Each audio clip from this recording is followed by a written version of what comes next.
All right, Shalom. Shalom. First and foremost, I'd like to begin by giving all praises, all honor, all glory to Yahweh, Bahasham Yahweh Shai, Bahasham Racha Kodash. Praises and glory to the Heavenly Father, true name in the name of His only begotten Son, with whom the world ignorantly calls Jesus Christ, and also in the name of His Holy Spirit. That's what I said in the ancient Hebrew tongue. Now I'd like to give double honors double to the elders and apostles of Great Millstone, our teachers that surely do rule well. Peace, love, salutations to the men, the brethren around the four corners of this world that continues to spread this word, this gospel in all sincerity and in truth. Is your brother Kalab coming back to you with another bit of edification to the house of Israel, mainly the elect. All right, this year 2022, the year of Yahweh, Ba'asham Yahweh Shai, turning up. All right, and as you can see the title today, a Ramadan special, the promised land given to the promised seed, or belongs to the promised seed. And what inspired this lesson was a video that I came across by Arab, all right, Arab rabbi, all right, for lack of better terms, or teacher or leader, Islamic leader by the name of Ahmed Hussein Didat.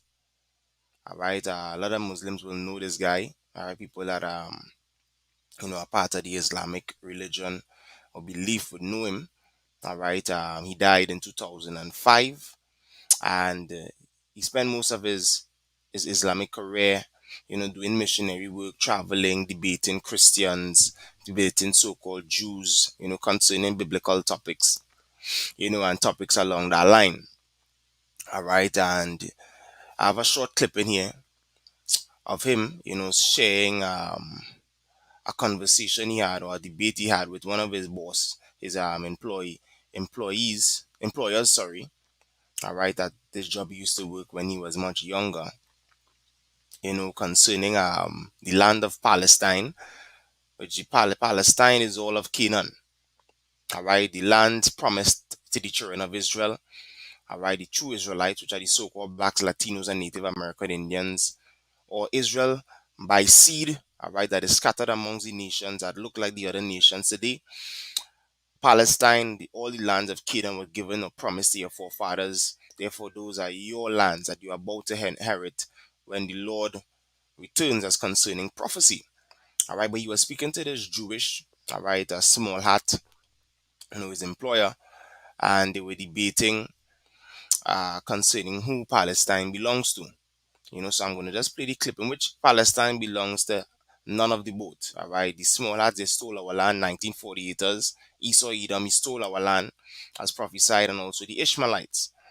All right, the Arabs, they also fight. They are fighting for our land. All right, land that doesn't belong to them. And that's why the scripture says it before I go into the lesson. I want to read this precept here. In the book of Jeremiah, chapter 12 and verses 14. Just see if I could blow it up a bit so that it could be clear to the viewers, right? How is that? That should be better. All right. So yeah, Jeremiah chapter 12 and verses 14 says, "For thus saith the Lord, against all mine evil neighbors, against all evil the other nations, that touch the inheritance which I have caused my people Israel to inherit. Behold, I will pluck them out of their land." You're going to pluck them out of our land. Because they in our land. Heathens today in our land fighting that Palestine war between the Arabs and the so-called Jews. That is heathen nations, Ishmael, all right, and Esau, fighting for the land of the true Israelites, the so-called blacks, Latinos, and Native American Indians. So the Most High is saying, I will pluck them out of their land, out of our land, and pluck out the house of Judah from among them. He's going to take us from amongst, as prophesied. All right, he's going to send the angels to guard up his elect from the four winds. All right, these different nations will be scattered, as pertains to Deuteronomy 28 and verse 64. All right, which proves, Deuteronomy 28 chapter, proves who the Israelites are, the one who the curses are upon today. All right, and the so-called white man, All right, the Ethiopian man, the Arab man, they don't fall under the curses. So therefore, they are not the people of the Most High. They are not the people that are to inherit. They are not the promised seed.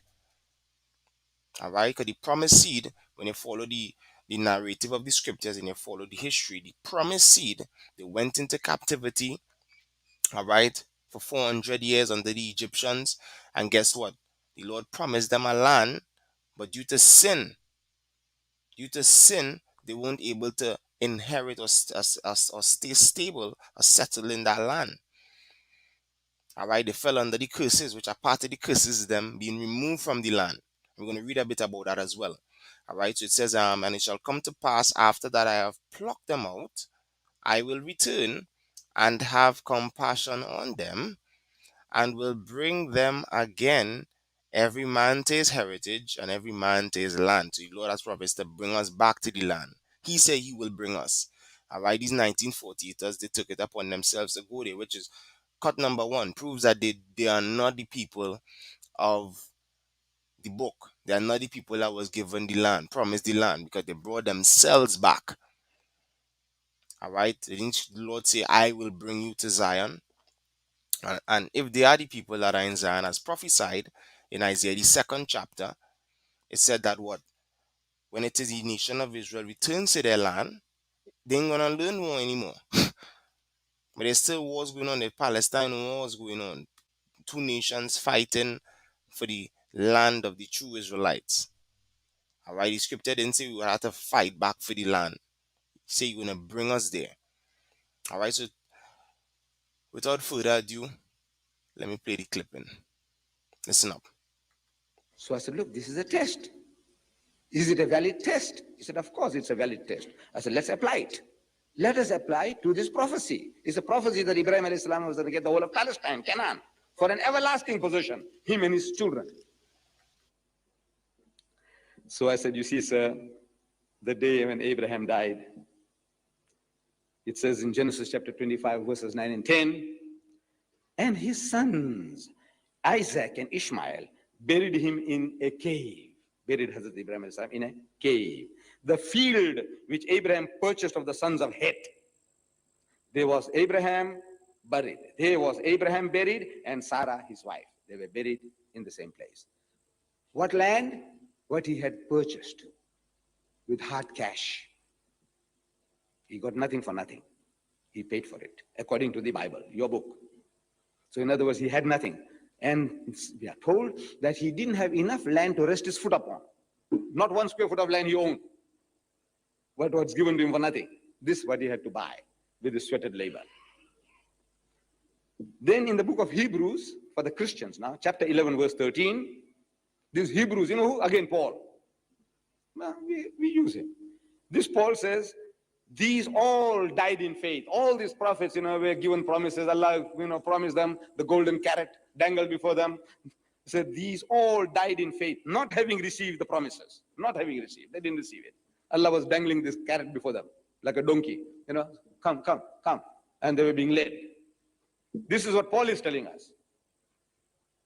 But having seen them afar off, you see that golden carrot, donkey, far, far, you keep on going for it, they receive nothing. So I said, now, is it true, sir? Is it true that they didn't receive the promises? They got nothing. He got nothing. He was supposed to get the whole of Palestine for an everlasting possession, and he didn't own, not 1 square foot of land was given to him. Is it true? So, well, his book says so. So I said, therefore, this promise could not be of God. And the battle was over.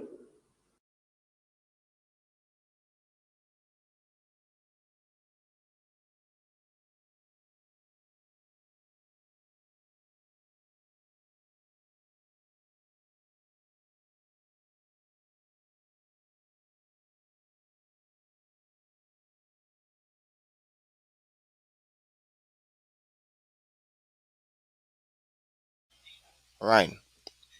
So he said that the battle was over when he debated the Jewish guy, claiming that the promise that the Most High gave to Abraham was not a promise of God because Abraham didn't step into the land. He didn't settle the land. He was buried in a cave. All right, which I'm going to read about the promise in the book of Genesis, chapter 15. All right, but before I do, let me just explain, as the title has it, a Ramadan special. The reason why it's entitled Ramadan special, these Muslims right now, they're in that mood of Ramadan, a time where they fast for 1 month, a time where they, basically is a sacred month for them. They pray, they fast, they seek repentance from their God Allah.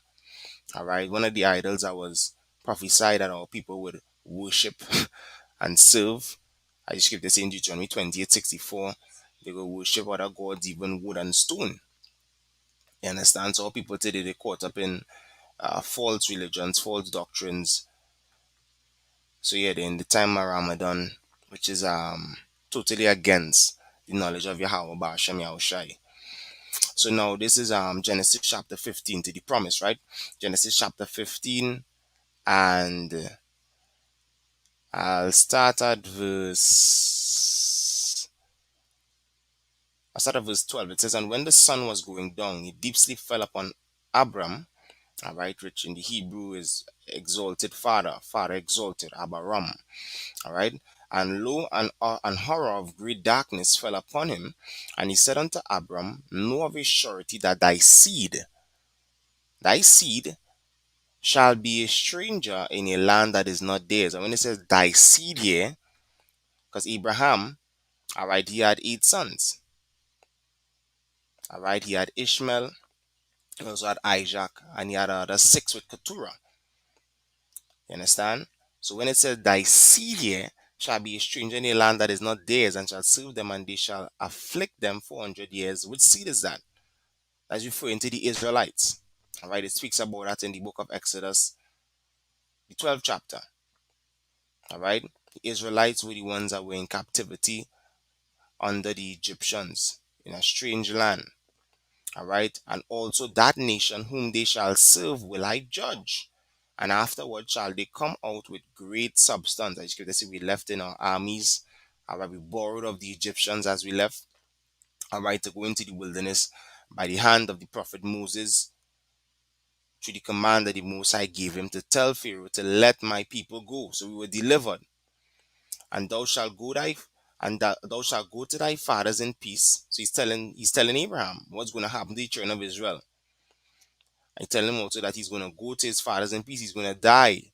Thou shalt be buried in a good old age.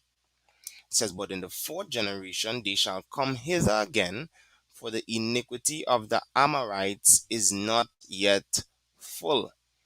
So guess what the Lord is telling him, that hey, it's not the time yet, all right, for you to go and inherit these different lands. You're going to die, all right, and then after generation after generation after generation, all right, which is the time period that the Most High gave, so that what the Canaanites, all right, the dwellers of that land, the promised land, could commit their iniquities. As it says, the iniquity of the Amorites is not yet full, because the Most High was allowing time to play out, so that these nations that were in the land to fulfill their wicked acts, to fulfill their wickedness, so that when He sends the children of Israel to conquer them, all right, the killing of them, the slaying of them would be justified.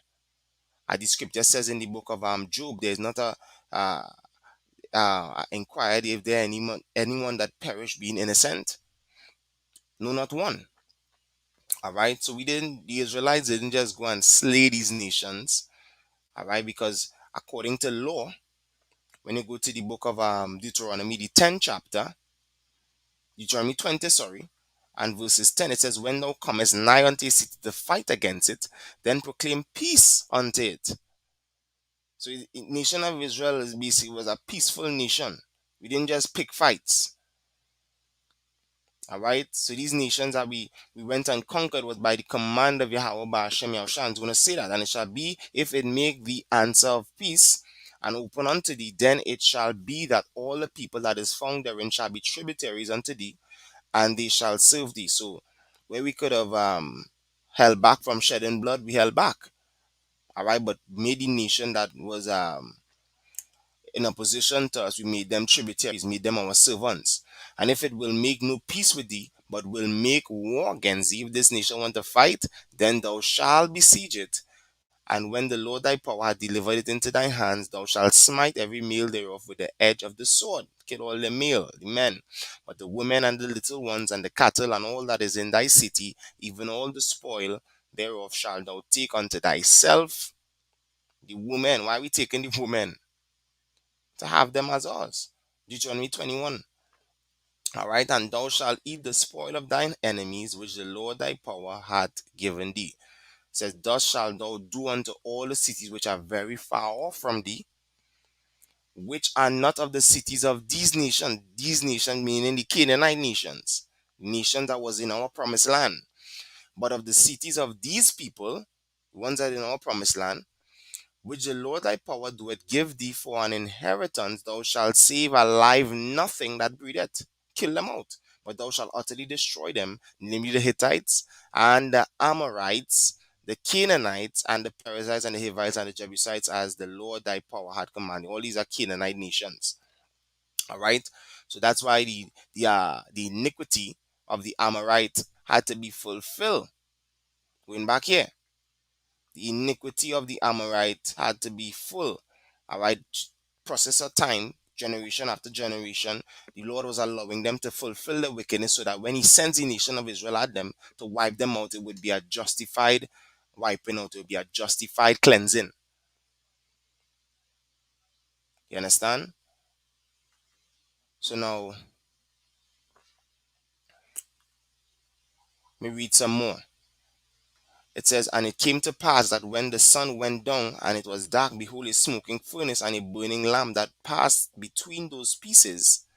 In the same day, the Lord made a covenant with Abraham. He made who? A covenant with Abraham, saying, unto thy seed, and we're gonna find out who that seed is. Have I given this land? Abraham had 8 sons.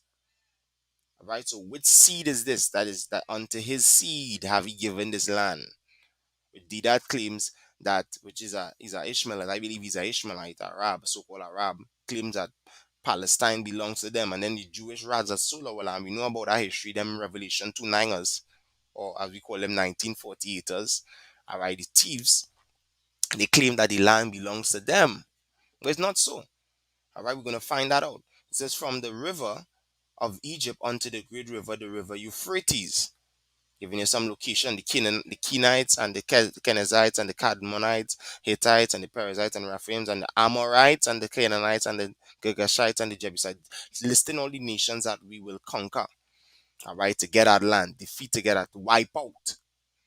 All right, that Deuteronomy 20 just went into. You understand? So as I said, the iniquity of these nations, the Canaanite nations, had to be fulfilled before. So Abraham didn't get to step foot into the promised land and dwell there, all right, because it wasn't that time yet. All right, the nations that was there had to fulfill their wickedness for the time appointed for the nation of Israel to wipe them out. All right, after the third and fourth generation.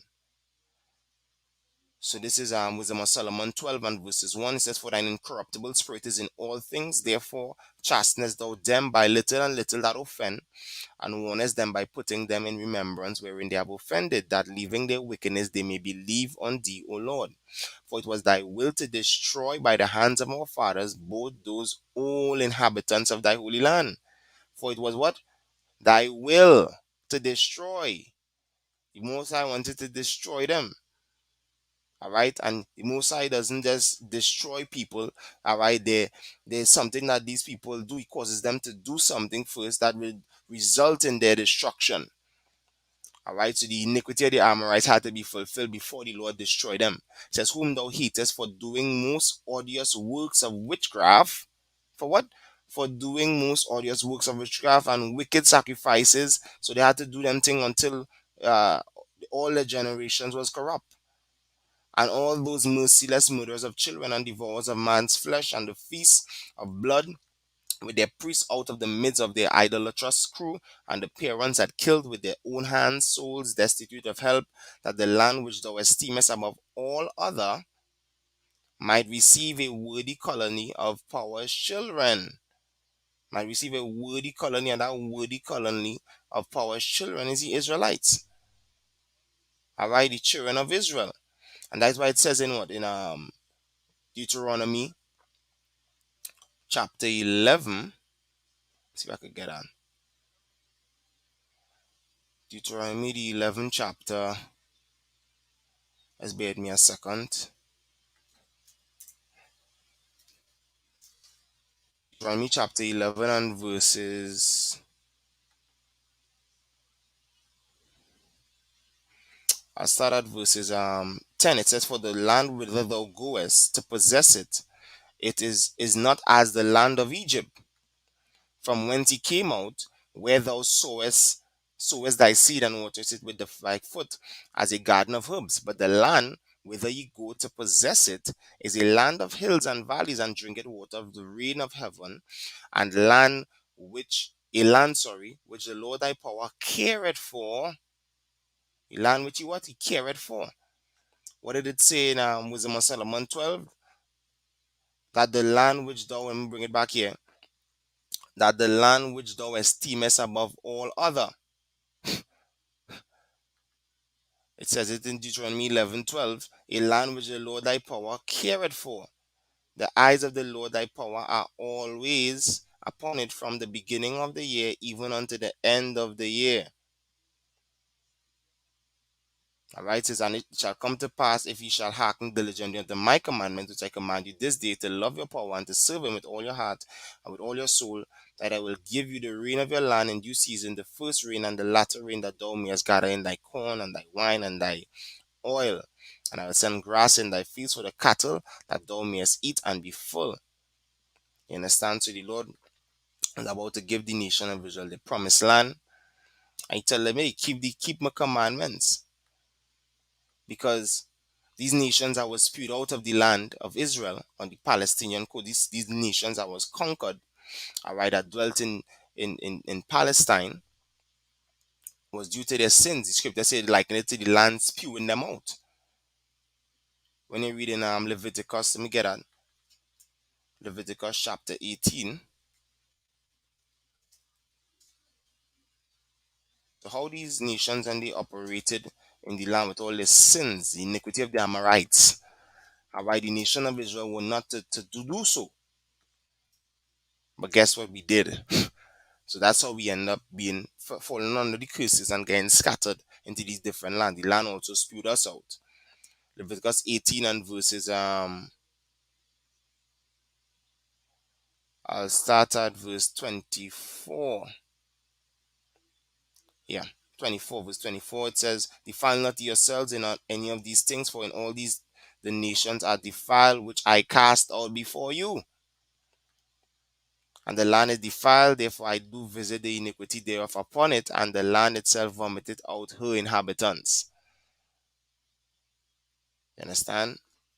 So these different nations were cast out of the land. They were conquered by the nation of Israel due to their iniquities that was full. So the Lord allowed them to grow in the wickedness so that he could rightly, justly send the Israelites, send us, all right, to destroy them, to get them out of the land. So the land belongs to the Israelites. All right, it was a promise given to the Most High, to Abraham and his seed. Because he made a quote from Hebrews 11. What does Hebrews 3? Let me get that. Hebrews chapter 3. Galatians. Galatians. I believe it's Galatians. Galatians chapter. Same Apostle Paul. He mentioned Paul. Verse 16. Galatians chapter 3 and verse 16 says, "Now to Abraham," you see that? "Now to Abraham and his seed were the promises made. He said, not unto seeds as of many, but as of one, and to thy seed, which is Hamashiach." Because ultimately, through Yahweh Mashiach, we're going to have access back into the promises of our forefathers, which we lost through sin. All right? And this was also reiterated in the book of Romans. So it's not just Abraham, and Abraham too. If you understand reincarnation, Abraham will be a part of those that inherit the land when our Lord Yahweh Shai comes. Romans 9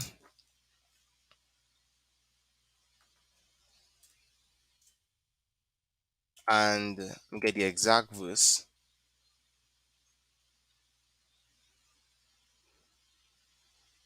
And verses 9, it says, "For this is the word of promise.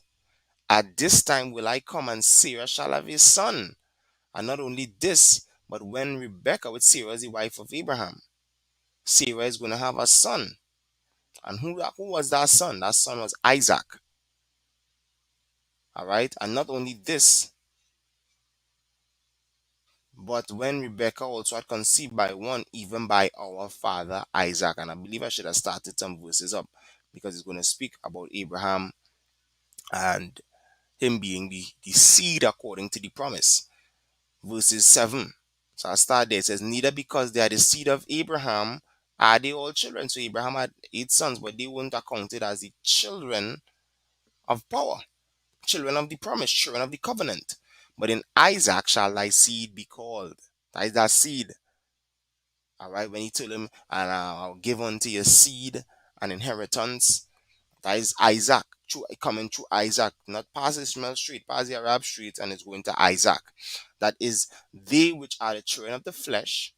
The children of the flesh is who? The rest of the sons that he had. These are not the children of God. They were not the children of God, but the children of the promise are counted for the seed. That is Isaac, coming through Isaac, and then ultimately through Jacob.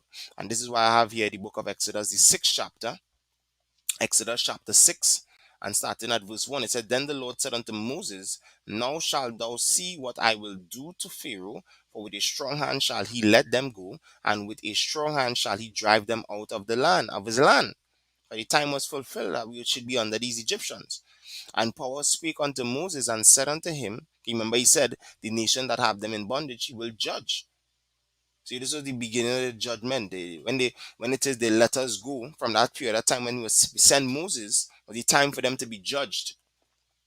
All right. And power speak unto Moses and said unto him, "I am the Lord, and I appeared unto Abraham, unto Isaac, not Ishmael, unto Isaac, and unto Jacob by the name of power almighty, but my name Yahweh, it's supposed to be Yahweh, was I not known to them, not well known." All right, because Abraham, when you read in the book of what's that, Genesis, let's pull that real quick. Genesis chapter 12. Let's bear with me a second. Let's try and juggle here with one device.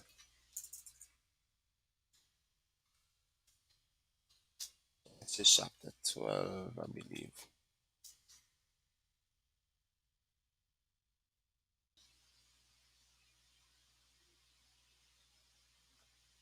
Right, Genesis chapter 12 and verses 8. It says, and he removed from them, this Abraham, I start at verse 7. "And the Lord appeared unto Abram and said, Unto thy seed will I give this land." Again, which seed is that? Isaac.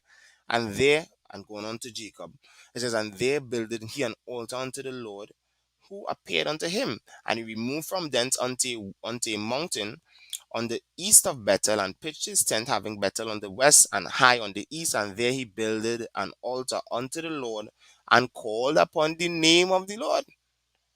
He called upon the name Yahweh. All right. So by his name Yahweh, he wasn't well known, but he was known. The scripture says in Genesis, I believe that chapter 4, when Enos was born, then began men to call upon the name of the Lord. So the name of the Lord was around. All right, but it wasn't well known. Not everyone, just like today.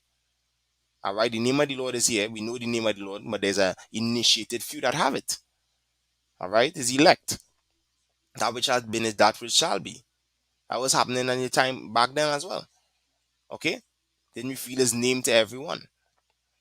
So now, going back to the Romans 9 and verses 7, says, "Neither because they are the seed of Abraham are they all children, but in Isaac shall thy seed be called."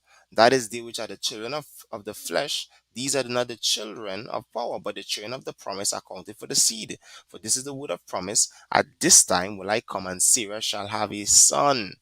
And not only this, but when Rebekah also shall had conceived, even by our father Isaac, which who came out of him? Jacob, Jacob and Esau.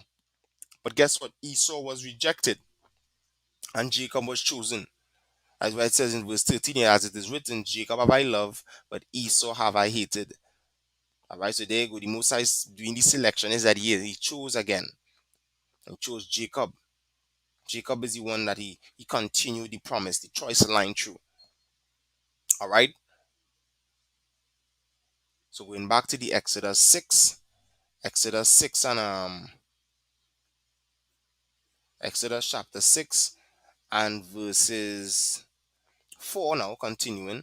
And I have also established my covenant with them, Abraham, Isaac, and Jacob, with them, covenant with them, to give them the land of Canaan, Palestine, the land of their pilgrimage, wherein they were strangers.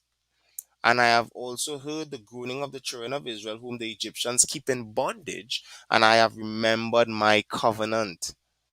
Lord, remember his covenant. Wherefore say unto the children of Israel, I am the Lord, and I will bring you out from under the burdens of the Egyptians, and I will rid you out of their bondage, and I will redeem you with a stretched out arm and with great judgments. All right, but it came to pass, it came to pass that we ended up in Egypt again. The place that is spiritually called Egypt, America. So as prophesied, the Lord said what? He would stretch forth his hand. Let me get that in the book of Isaiah, Isaiah 11:11.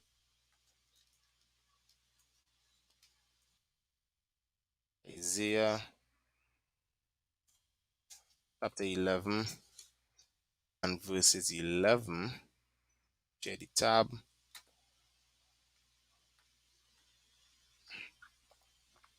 It says, and it shall come to pass in that day that the Lord shall set his hand again, the second time, to recover the remnant of his people, which shall be left from Assyria, and from Egypt, and from Pathros, and from Cush, and from Elam, and from Shinar, and from Hamath, and from the isles of the sea. So he will stretch forth his hand a second time.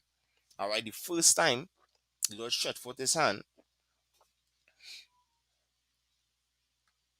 to recover, to save his people. The first deliverance, all right, would have been in Egypt. All right, but this time he's going to stretch forth his hand to recover the remnant. He's going to save his elect and bring them to the land. As it says here in the book of Jeremiah, Jeremiah chapter 30. That 30? Let's be 24, sorry. Jeremiah chapter 24 and verses 6. It says, for I will set mine eyes upon them for good, and will bring them again to this land. He's going to bring us again to the land. Because we had it before in our possession, but we sinned and got spewed out. We got carried away. And I will build them and not pull them down. And I will plant them and not pluck them up. Because when he brings us back to the land, we're going to be there for eternity. All right, the eternal kingdom shall be saved with an everlasting salvation. It says that in the book of Isaiah. You get that, Isaiah chapter 45 and verses 17. It says, but Israel shall be saved in the Lord with an everlasting salvation. He shall not be ashamed nor confounded, world without end. All right, Lord, when the Lord saves us this time, we're going to be saved. No longer we're going to go into any captivity. All right, be under these hidden nations. We're going to have our possession, all right, which is the majority of the world. And these hidden nations going to be allotted to go back to their lands, after having served hardcore slavery for 1,000 years. Thus said the Lord Yahweh Bashem Yashan, they're going to always be our servants, these hidden nations. But the Most High has his chosen people, and his chosen people, his special people, all right, they served under these nations. So in return, these nations going to have to serve under them. It's going to be forever. And it says that in the book of Isaiah, the 60th chapter. Okay, Isaiah 60 and verses 12. It says, "For the nation and kingdom that will not serve thee shall perish. Yea, those nations shall be utterly wasted." All right? They're going to be utterly wasted. If they don't serve the nation of Israel, they're going to be doomed. So when it is the children of Israel went conquering, and slaying these different heathen nations, the Canaanites, the Amorites, and all these nations that were in the promised land, it was justly done. All right? And these nations, they won't be able to reclaim the land by fighting us for it under the curses.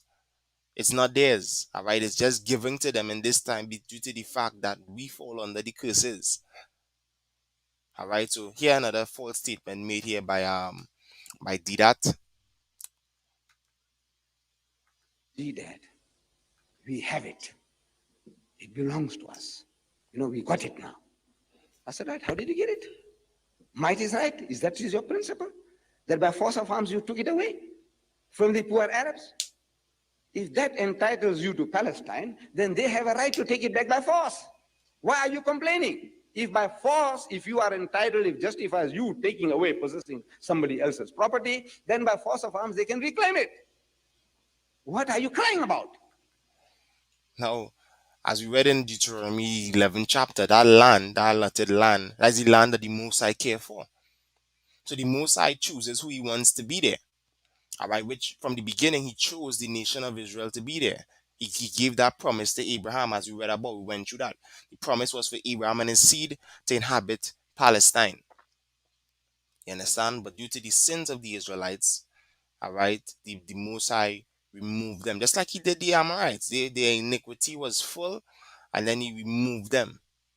All right, but before their iniquity became full, Abraham had died. So he didn't get to step foot in the promised land and settle there. So there's no confusion pertaining to the promise. He's saying that because Abraham didn't get to inherit the land, that was a false promise. It was not. All right, you folks don't understand prophecy. You don't understand the scriptures because you're missing a key factor, which is reincarnation. Ultimately, Abraham, who had been promised, that man Abraham that had been promised, will receive the land. He will be a part of the land. He will be there living in the land, inhabiting the land through reincarnation. You understand? So this the land of Israel or the Palestinian coast, all of Canaan belongs to the Israelites. That's not up for debate. All right. Let's get this precept here as we close. The book of Ezekiel chapter 21 and verses 27. It says, "I will overturn it." Most about to turn this place upside down. All right, through the nuclear destruction. That is what's going to come. You're going to cause these nations to gather for war. All right, to bring an end to the wicked rule, mainly Esau. He's going to also nuke the land of Israel, like spoken of in Ezekiel 38 and verse 18. He's going to purge his land. All right, which he's about to bring his children into, return them to. And it shall be no more until he come whose right it is. Until he come whose right it is, which is our Lord Yahweh Shai. It's his right. Because the promise that was made to Abraham and unto his seed, all right, ultimately belongs to Yahweh Shai. All right, because he's the head Israelite. He's the son of God. He's the head child of God, if you may. That's why he told him in Psalms the second chapter, "Ask of me, and I will give you the heathen for your inheritance and the uttermost parts of the earth for your possession." You understand? Scripture also calls him the King of Jerusalem. So that is the one whose right it is. The right to the land is not Esau, Edom's own, or Ahmadidat's own, or the Ishmaelite's own. The Lord Yahweh Shai and his people until he comes whose right it is, and I will give it him. Gonna give it him. So all the confusion gonna end when the Lord returns. It's gonna be settled. The Lord comes, these nations are gonna go to war. The third world war is gonna be happening, and the Lord is gonna destroy these nations. None of them gonna win. These nations are gonna be destroyed by the Lord. They're gonna turn their attention to fight against him. All right, with the space force, their armies, they're gonna try to fight the Lord, and the Lord is gonna destroy them. That's where Revelation 12 comes in. You understand? So the nation of Israel physically, they don't have to battle for the land. If that was the true people in the land right now, it wouldn't have any war. All right, and guess what? The true people that is to return to the land, they ain't gonna return on their own. So there's nowhere these people that fighting for the land could be the people. It wasn't prophesied that the children of Israel had to come and fight for no land. The Lord, when he comes, he's going to fight for us and he's going to bring us to the land. Let me read this precept. Salakia. Right. From the book of Genesis. Zechariah. Zechariah chapter 12 and verses 8. It says, in that day shall the Lord defend the inhabitants of Jerusalem. The Lord is going to defend the inhabitants of Jerusalem. And he that is feeble among them, and that day shall be as David, and the house of David shall be as God, as the angel of the Lord before them. The Lord is going to defend. And shall come to pass in that day that I will seek to destroy all the nations that come against Jerusalem. The Lord is going to destroy all the nations. Israel ain't going to have to fight the nations for the land. All right. Next precept here. Zechariah 14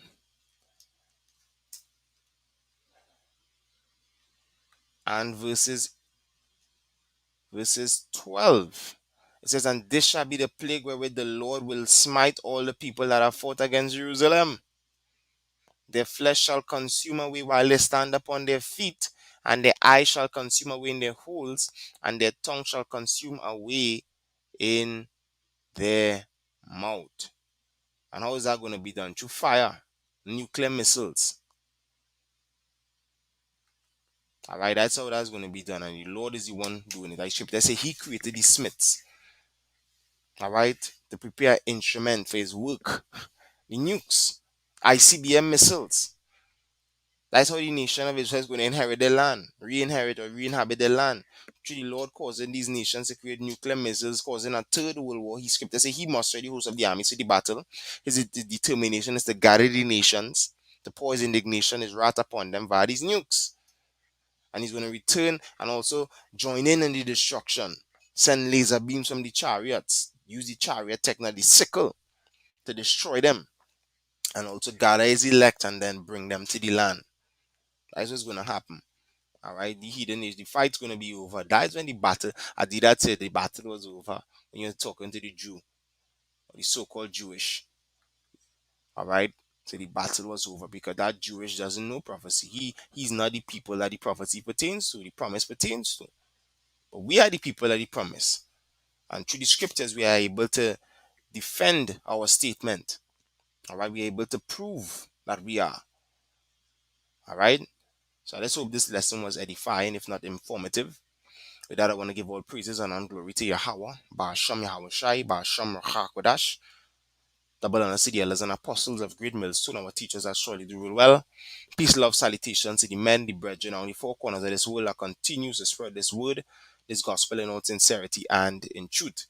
Your brother Kalab, saying keep feeding your faith, starve it out, say that. Stay strong. Shalom.